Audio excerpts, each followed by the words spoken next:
Curious George makes pancakes. Oh, yummy.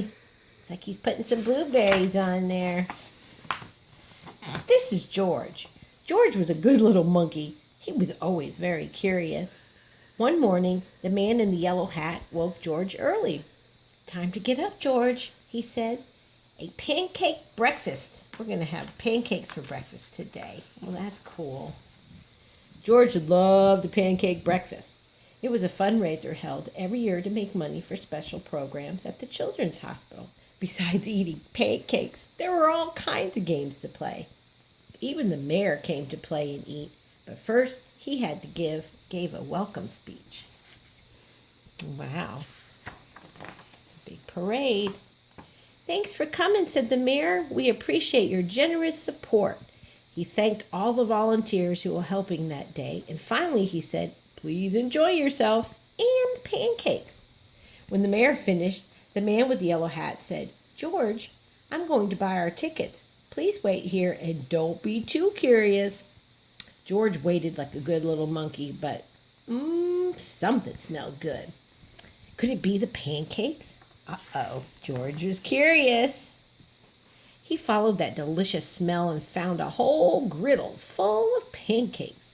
George watched as the man poured the little batter circles and then flipped them up in the air. It looked like super bunches of fun. Look at that, to make some pancakes. George wanted to help. On the table near the griddle was a full basket of blueberries. These pancakes need blueberries, George thought, and he sprinkled some on top. Meanwhile, the man at the griddle was so busy he didn't notice that little monkey helping him. But the line grew and grew. George's pancakes were a hit. Soon everyone wanted them, and the man just could not keep up. "Please wait," he said to someone holding up an empty plate. "I need to find an assistant to help me." And just like that, he was gone. Uh-oh. George looked at the people waiting in line and then at the empty griddle. Why, he could make these pancakes. He could be the assistant. George poured the batter into nice little round circles. Next, he added a couple little blueberries. He waited just a minute and then let the pancakes cook. And then he flipped them over. At last, he put on some syrup.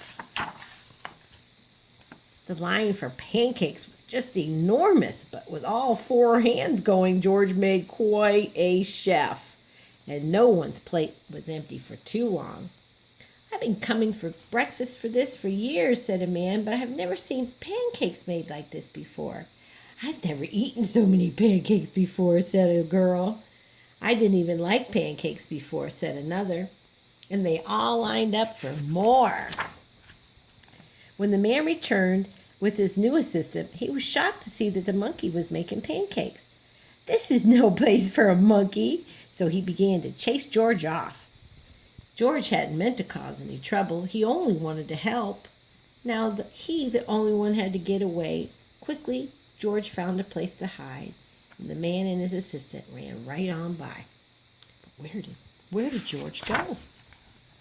When it was safe to come out, George jumped down. He was covered in syrup like a pancake.